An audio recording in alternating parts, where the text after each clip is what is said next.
Hello, YTPC. Scout the Night Train Piper here, coming to you from the mountains of Southern California, town of Running Springs to be precise. And I am smoking Epiphany. This is great. And I'm smoking it in my little Black Wrath pipe. This is a little estate pipe I got. It was in great shape, still is. Of unknown origin, unknown date. I just know it was made in England somewhere.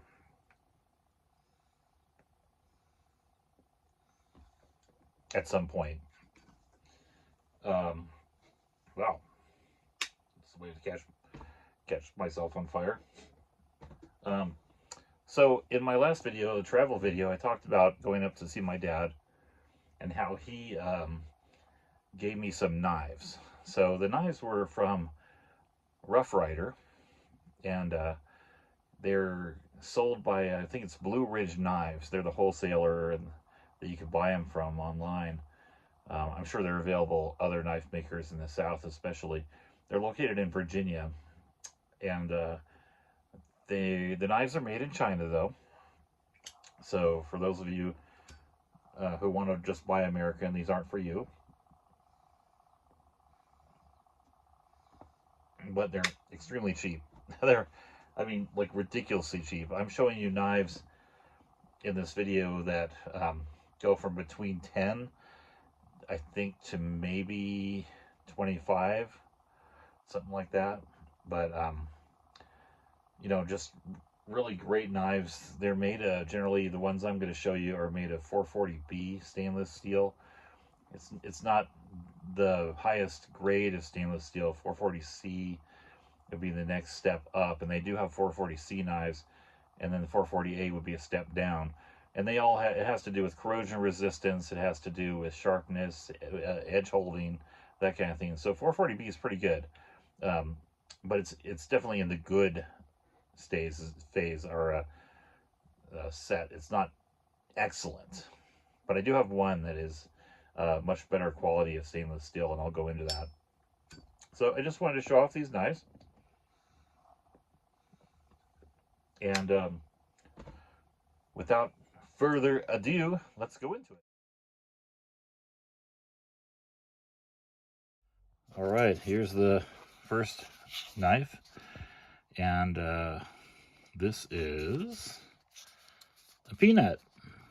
It's red, smooth, has a bone. What do you call that? The casing. And it's 440 stainless. I believe it is 440B stainless steel. Let's take a look. So it's an extremely sharp knife. I mean, like sharp as far as good looking. I love the way this looks. You can see the rivets are very smooth. Not a lot of gaps. I shone light through this and it didn't really come through from the back. So I think the tolerances are pretty good here. One thing I've noticed about these knives in general is that they aren't smooth as far as where the spring is. So they take a little wearing in. They're kind of tight. They're hard to open first until you've worn them in a little bit. So there it is. It's a peanut. It's red. I also have a yellow one. I'm going to give the yellow one to my dog. All right, next up is a small Stockman. It's got an amber bone set, and it's also 440B stainless steel. Looks like a basic kind of design here, reminiscent of an old-timer knife. You know, and once again, I'd say same kind of quality. It's got two blades, like the other one. Same quality construction. You know, a good-looking knife. Don't know what I'm going to use that one for just yet, but I'm glad to have it. Now I want to go to this one. This is my daily carry knife. Now it's known as a canoe. And can you see that? It looks like a canoe. Each side, each end. If you just visualize not having the blades there, it's exactly like a canoe floating down the stream. So I love this knife. It's also 440B stainless. Got a great grip. It opens very, very easily.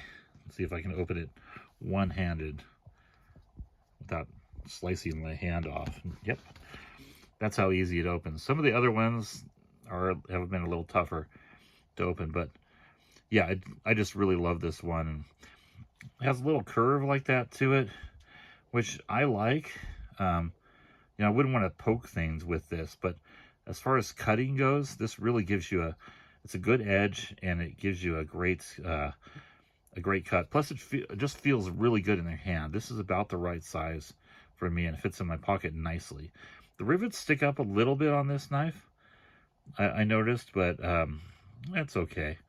For as cheap as these knives are, I'm not going to complain. All right, so next, I'm going to get into this one. This is a VG10 steel, which is a much higher grade stainless steel than the 440Bs that I've been showing you. This actually is used for kitchen chef knives a lot. I think Japanese chef knives. So it's very sharp. It holds its edge much better, has greater corrosion resistance than the other ones. I'm not a fan of the colors exactly on this. You know, it's okay. What is this called? I'm not sure what name this color scheme is, but yeah, it's extremely sharp. So these ones, and the riveting is interesting too, isn't it? It's has these rivets at each end instead of the 3 in the middle like the other ones, and it's a much more modern looking design. But yeah, this steel has better corrosion resistance. It holds its edge much better. It's difficult to sharpen, I've heard. And this one's really tight, so it's a little harder to open, but you can see I can pull it up with one finger pretty good. There's the blade. Extremely sharp, though. All right, and last, I'm going to take a look at this one.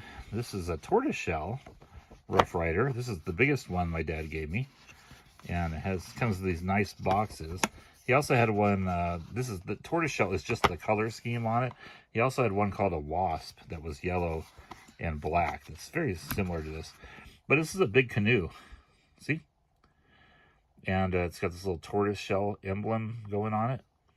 So just a beautiful knife. I love the finish on this. Nice set here, and you know, I don't know what I'm gonna do with this one exactly, but it's a good size. I would carry this in my pocket if I were going into maybe a more survival type of situation. It's also 440B stainless, so it's not the greatest sharpness, you know, but nice and light. Now this one, at the beginning of the video, the first knife I looked at, I talked about how these ones, they don't smooth the spring out very well in there, the little connector right here where the knives open. And this one is extremely hard to open. Now, part of it might be that the edge for your finger catches is so far back on the knife. If this little edge for your finger was moved up just a bit, it would be a lot easier to open. So I got to work on that and see if I can get it to work smoother. It's difficult to open right now.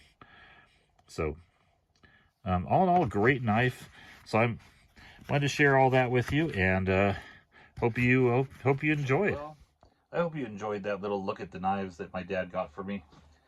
He actually had a whole bunch more that he bought. He gave me a selection. He just ordered a bunch of them. So, but I know which models he has and which he doesn't. So I'm going to be putting an order together and getting a bunch of models that he doesn't have and surprising him with those. So I might get him a case knife or two also, just so he can compare. They're kind of a similar brand, but it's made in America, I believe.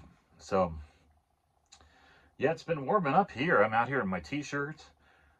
It is 65 in here right now. No heater needed or anything like that. So summer is kind of here. It's been nice during the day up here at 6,000 feet. It's been mid-70s probably. So sunny, nice. Love this time of year. It's going to get hot in July, and we'll get humid spells, monsoonal stuff in August that'll make it miserable for a day or two here and there. But yeah, summer's here. Love it. So I'm getting stuff done around here now, man. All right, so y'all have a good week, and thanks for tuning in.